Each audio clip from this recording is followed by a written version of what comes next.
Hello good morning students. जैसे कि आपको पता है इस चैनल पे अभी हम इलेक्ट्रिसिटी चैप्टर को कंप्लीट कर रहे हैं और आज ये उसका लास्ट लेक्चर है जो कि लेक्चर नंबर 10 है। इससे पहले हमने पूरे चैप्टर को बहुत सारे पार्ट्स में धीरे धीरे कवर करा है, जिससे कि आप पर्टिकुलर टॉपिक्स को भी अलग से देखना चाहे तो देख सकते हैं, और अगर आप पूरी वीडियो को कम्प्लीटली समझना चाहते हैं लेक्चर सीरीज को तो वो भी देख सकते हैं। प्लस इसके साथ हमने शॉर्ट्स को भी इंक्लूड करा है जिसमें हमने न्यूमेरिकल्स को डिस्कस करा और कुछ की टॉपिक्स को भी इसमें डिस्कस करा है। इफ इन केस इन सब में आपको कहीं ना कहीं कोई भी डाउट होता है तो आप हमसे कनेक्ट कर सकते हैं, जो कि चैनल का कम्युनिटी पेज है उस पर भी आप जाके हमसे पूछ सकते हैं। प्लस जो कमेंट सेक्शन है उस पर भी हम आप हमसे उन डाउट्स के बारे में बता सकते हैं या पूछ सकते हैं, जिसको हम नेक्स्ट वीडियो में कवर करेंगे। सो अभी जो टॉपिक बचा है इस चैप्टर में वो है कि प्रैक्टिकल एप्लीकेशंस की अगर हम बात करते हैं हीटिंग इफेक्ट के समय पर, तो कैसे वो हमारे जो पूरे इलेक्ट्रिक सर्किट है उसको बेहतर बनाती हैं या उसका क्या यूजफुलनेस रहता है पूरे सर्किट में। हीटिंग इफेक्ट को कैसे हम अपने फायदे के लिए इस्तेमाल करते हैं इलेक्ट्रिक सर्किट में, प्लस इसके साथ साथ अगर वो सही से ना हो तो उसके क्या क्या नुकसान भी हो सकते हैं, उसको हम आज डिस्कस करने वाले हैं, जो कि आपके आंसर राइटिंग में इम्पॉर्टेंट टॉपिक रहते हैं। प्लस अगर आपको पता हो जैसे कि इससे रिलेटेड जो क्वेश्चंस बनते हैं प्रीवियस ईयर में, तो लगभग एक या दो क्वेश्चंस या एमसीक्यू भी इससे निकल के आपको मिलते हैं वहां पर। तो जैसे अगर हम बात करें इसमें, अगर इलेक्ट्रिक अप्लायंसेस की बात करें जहाँ पे हीटिंग इफेक्ट यूज हो रहा है, सो पहले तो इलेक्ट्रिक बल्ब आता है हमारे पास, जो पहले हम यूज करते थे, येलो कलर का जो लाइट देता था हमें इलेक्ट्रिक बल्ब। इलेक्ट्रिक बल्ब में होता क्या है कि एक फिलामेंट होता है, वो फिलामेंट पे से जब इलेक्ट्रिसिटी पास होती है तो पूरा एक सर्किट कंप्लीट होता है एंड वो हीटअप होता है, और वो इतना हीटअप होता है एक पॉइंट पे कि वो ग्लो करने लग जाता है ना। तो ये चीज हमें पता है। तो पहले हमने जो डिस्कशन करनी है इसमें जो इलेक्ट्रिक अप्लायंसेस में या एप्लीकेशंस में, वो क्या है, इलेक्ट्रिक बल्ब की है। ठीक है, इलेक्ट्रिक बल्ब। अच्छा दमन, जो इलेक्ट्रिक बल्ब की हम बात कर रहे हैं इसमें अगर हम देखें कि इलेक्ट्रिक बल्ब ये भी है, ट्यूबलाइट भी इलेक्ट्रिक ही है, लेकिन जो हम डिस्कशन कर रहे हैं जिस इलेक्ट्रिक बल्ब का उसमें और इस वाली जो ट्यूबलाइट है जो अभी के हम बात करते हैं बल्ब्स की, उसमें डिफरेंस क्या निकल के आता है? हाँ, जो पहले वाले थे जिसमें येलो लाइट चलती थी मतलब फिलामेंट यूज उसमें होता था। फिलामेंट होता है जो टंगस्टन से बना होता है। वेरी गुड, टंगस्टन से बना होता है वो वो फिलामेंट। फिलामेंट इतना हीट अप होता है कि वो ग्लो करता है। पर जो ये वाले होते हैं लाइट इसमें ये एलईडी लगी डायोड होते होती है। हैं, डायोड होता है ना। हाँ, एलईडी लगी होती है लाइट जो एमिटिंग डायोड बोलते हैं जिसको। गुड।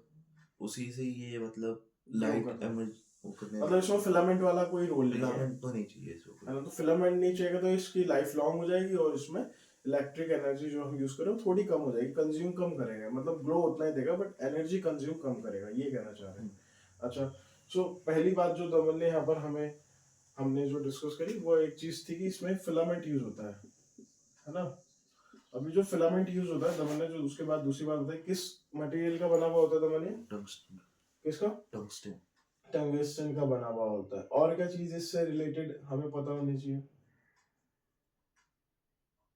और क्या पता होना चाहिए? इसके अंदर जो बल्ब के अंदर जो एयर होती है वो नाइट्रोजन के आर्गन की वेरी होती गुड। है। जो एयर होती है वो कौन सी होती है? या तो नाइट्रोजन के आर्गन। नाइट्रोजन होगी या कौन सी होगी? आर्गन। आर्गन होगी। अच्छा, ये क्यों यूज होती है?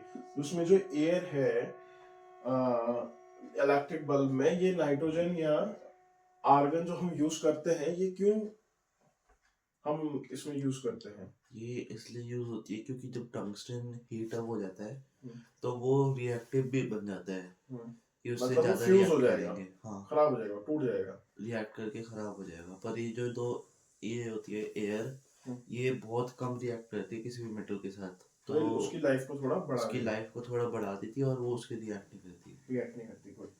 ठीक है। सो ओवरऑल तो मेनली ये तीन चीजें इसमें हमने निकल के देखी डिस्कशन के साथ। अब देखते हैं कि बुक में इसको किस तरीके से बता रखा है और क्या एक्स्ट्रा चीजें हमें पता चल रही।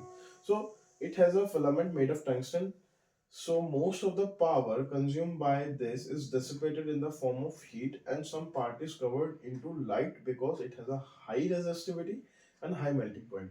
So एक पॉइंट और जो इसमें निकल के आता है कि जो हम टंगस्टन इसमें यूज कर रहे हैं, मटेरियल तो टंगस्टन यूज कर रहे हैं, लेकिन इस पॉइंट पे हमें ये भी समझना है कि जब हम टंगस्टन मटेरियल यूज करें जिसकी रेजिस्टिविटी बहुत ज्यादा हाई है, अब जब रेजिस्टिविटी हाई है तो होगा क्या कि वो ग्लो करेगा, हीट हो गया।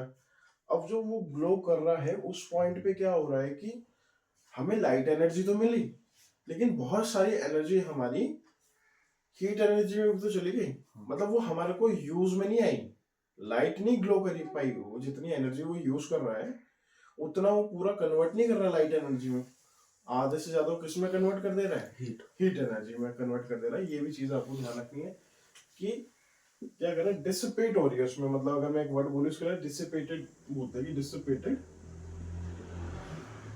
हो रही है उसकी एनर्जी। ठीक है, ये वर्ड याद रहेगा कि एनर्जी क्या डिसिपेट किस फॉर्म में हो रही है, हीट में। ये चीज क्लियर होगी।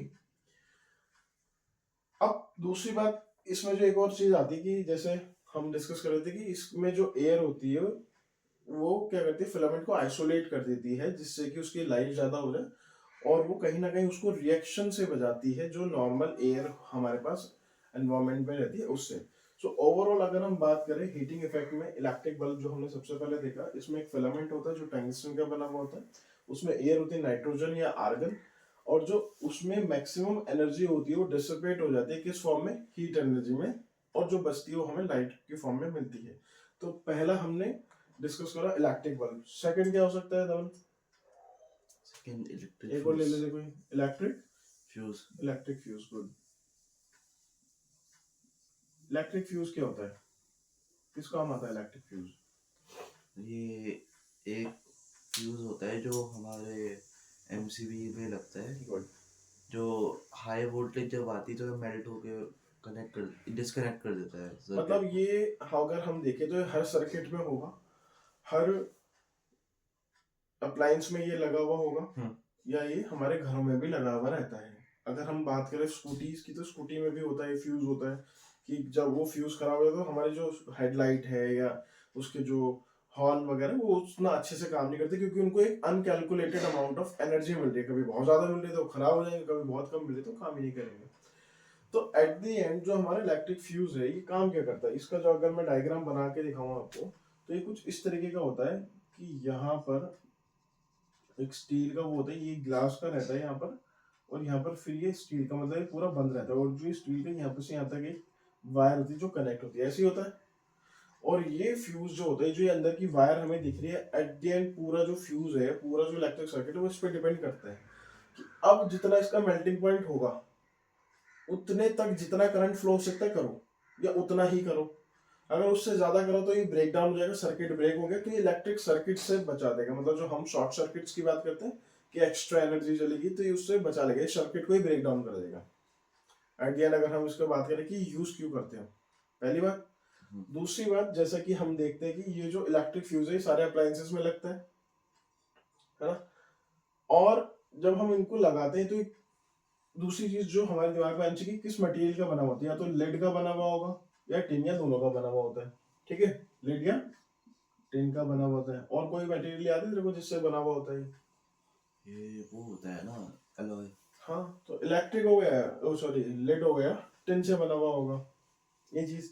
अच्छा, इसके बाद हम करते क्या, अगर इसको हम डिस्कस करें थोड़ा सा डिटेल में, कि हाउस होल्ड जितने भी सर्किट होते हैं उसमें सब में ये रहेगा, पहली चीज।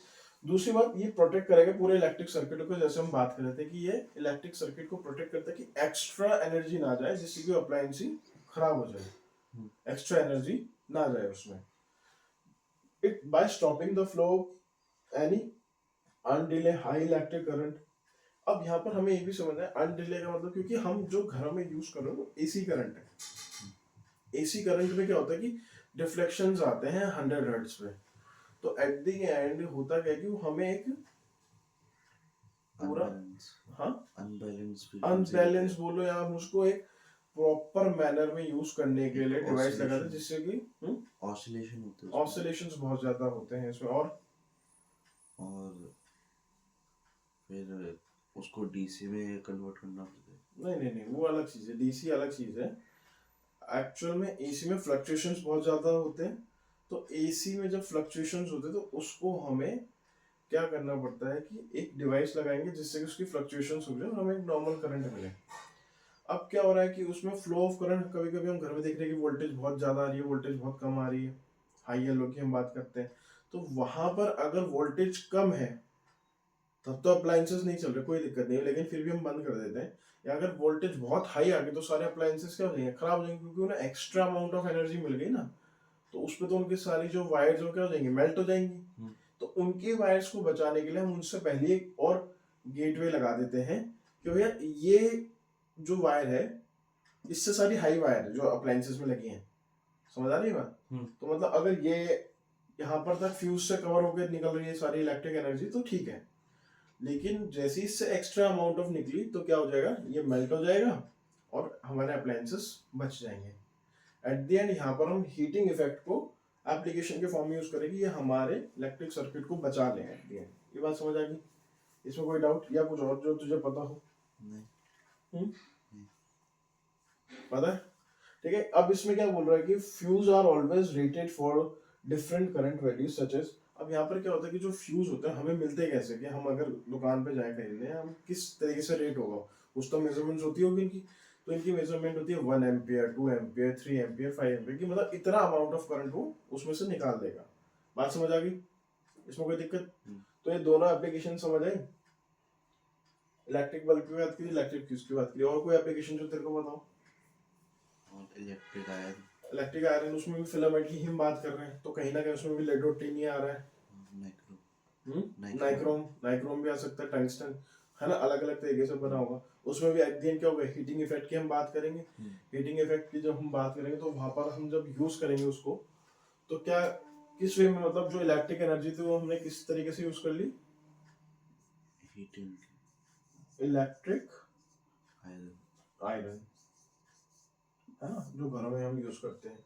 तो मेनली हमने 3 एप्लीकेशंस पढ़ी इसमें, जिसमें हमने बात करी कि हीटिंग इफेक्ट कैसे यूजफुल होता है इलेक्ट्रिक करंट का, जो हम डेली लाइफ में यूज कर रहे हैं। क्लियर होगी बात, इसमें कोई डाउट? नहीं। ठीक है। अब एक नेक्स्ट टॉपिक आता है इसमें। अच्छा, जब तेरे को जाना हो तो मेरे को बता देना, क्योंकि फिर हम उतना ही रखेंगे ना। अच्छा, अब दूसरा चीज जो इसमें आता है उसको हम फटाफट से डिस्कस कर लेते हैं, क्योंकि फिर दमन का भी स्कूल ओपन हो गया तो उसको भी जाना है। तो मैं कोशिश करूंगा कि दमन के जितना हम साथ में कवर कर सके उतना उसको भी हेल्प होगी और आपको भी हेल्प होगी। प्लस आप एक चीज ध्यान रखें, जितने भी लोग वीडियो देख रहे हैं, कि आप जितना ज्यादा अपनी पढ़ाई में अभी इंक्लूड रहेंगे उतना अच्छा रहेगा। अगर आप देखना चाह रहे हैं कि कोई नॉर्मल बच्चा कितना पढ़ रहा होगा अभी, तो आप पूछ सकते हो, दमन तू डेली कितनी देर पढ़ रहा है?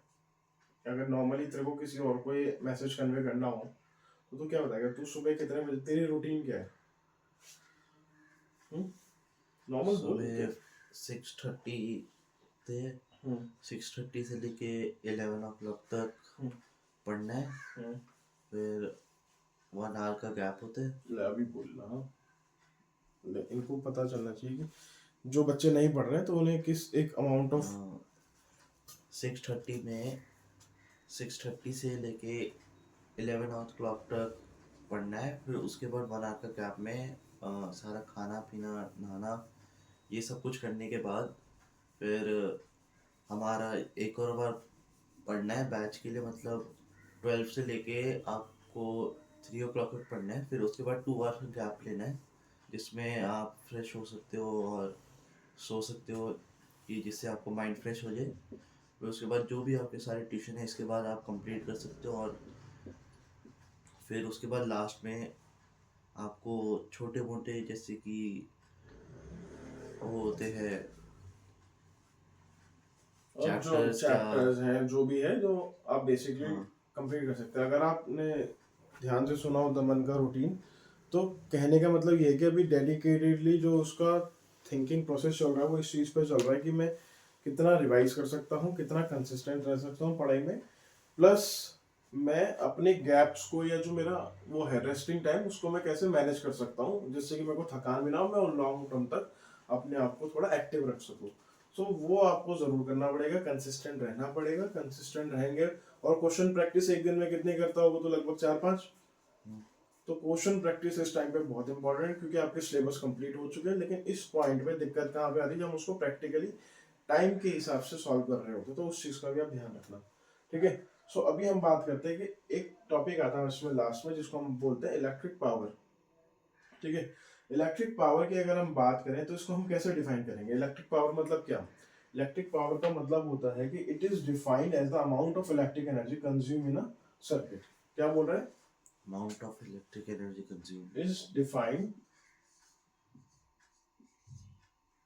as amount of electrical, spelling सही लिखी मैंने?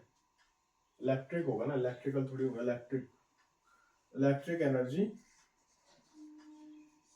कंज्यूम्ड इन, क्या होगा, क्या होगा दोनों, कंज्यूम कहाँ होगी है? in electric appliances in circuit, पूरे अप्लायंसेस में तो होगी, लेकिन अप्लायंस कहाँ लगे हुए हैं? circuit सर्किट में, per unit time, per unit time time. ये बात समझ आ गई?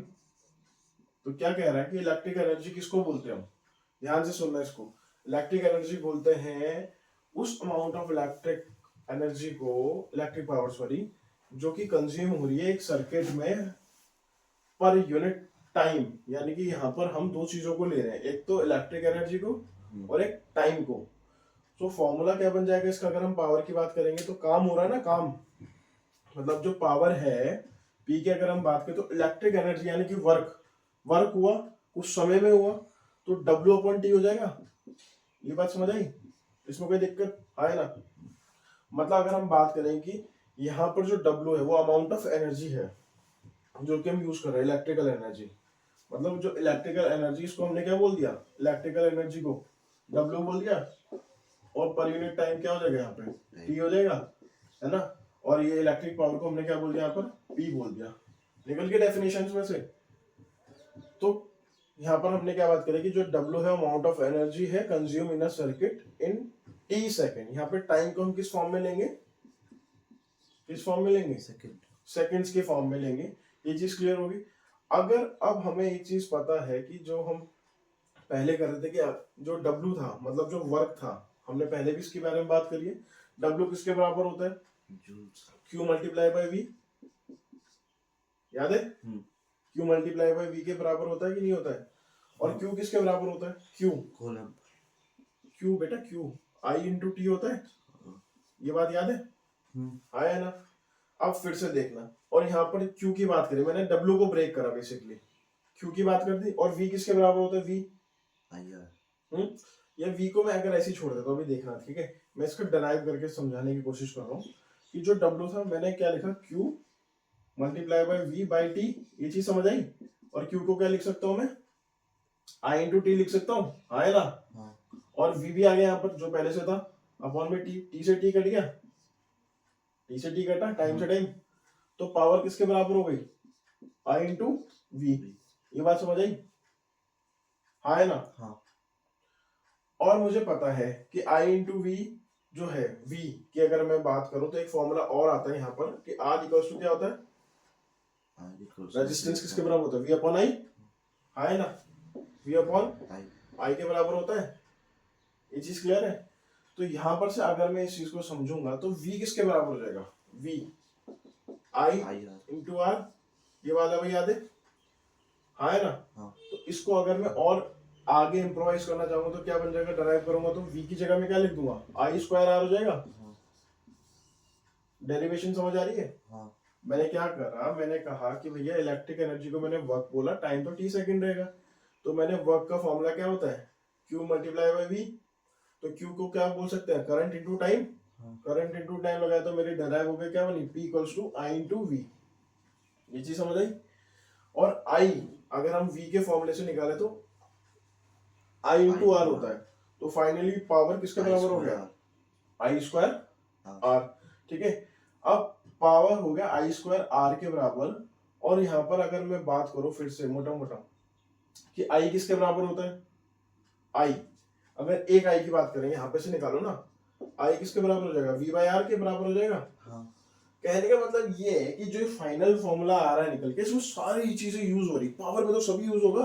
हाँ तो एक फॉर्मूला तो ये बन गया आई स्क्वायर आर, और अगर मैं इसको और डिराइव करना चाहूँ तो क्या बन जाएगा, P इक्वल्स टू, अब मैं आई को ब्रेक कर दूंगा तो वी स्क्वायर हो जाएगा हाँ आर, नहीं सॉरी आर नहीं, अपॉन में आर आ जाएगा ना फिर, बाय आर। फाइनली ये चीज समझ आई है ना, हाँ क्लियर, इसमें कोई दिक्कत नहीं। ठीक है। तो कहने का मतलब ये है कि इससे बहुत सारे फॉर्मूला डिस्कस होंगे, कि अगर ये आपको अभी समझ आया तो हम इसको एक बार और शॉर्ट्स में हम डिटेल में इसके सारे फॉर्मूलाज लिख देंगे, जिससे कि थोड़ा आपको और ध्यान से समझ आ जाए। ये चीज क्लियर होगी। हाँ अब यहाँ तक तो मेरे हिसाब से समझ आ गया होगा, यहाँ तक ये चीज क्लियर होगी ना। यहाँ तक इसको अभी रख देते हैं, क्योंकि इसको मैं सोच रहा हूँ कि अलग से जो इसके 3 फॉर्मूला ड्राइव होते हैं यहाँ पे, उसको मैं अलग से समझाऊंगा। ये चीज क्लियर होगी, यहाँ तक समझ आई चीज। मतलब पावर किसके बराबर हो रही है, आई स्क्वायर आई आर के स्क्वायर आर। बराबर हो रही है। ये चीज क्लियर होगी। हाँ। सो आगे जाके इन्होंने क्या बोला, अगर हम इसको समझे, इन्होंने बोला कि जो एसआई यूनिट है, अब हम बात करते हैं किसकी, एसआई यूनिट की, किसकी, पावर की। तो पावर की एसआई यूनिट क्या होती होगी, वाट। वॉट। वेरी गुड, क्या होती है, वाट। वॉट होती है। एक चीज ध्यान रखनी है, ये क्या है, पावर की एसआई यूनिट है। क्लियर। और यहाँ पर अगर हम इसका फॉर्मूला बनाएंगे तो क्या बनेगा, कि it is said to be 1 watt if 1 ampere current flow through a circuit 1 volt potential difference. मतलब कि 1 वोल्ट, जो 1 वॉट है, 1 वॉट किसके बराबर होता है, 1 जूल मल्टीप्लाई बाय 1 एम्पियर। ये चीज ध्यान रखनी है, potential difference multiply by 1 ampere. 1 ampere. ये चीज समझ आ गई, ठीक है। सो इस वीडियो को हम अभी यहीं तक रखते हैं, बाकी जो इसके न्यूमेरिकल्स होंगे उसको हम आगे डिस्कस कर लेंगे, ठीक है ना, शॉर्ट्स में। अभी के लिए यहीं तक, थैंक यू सो मच।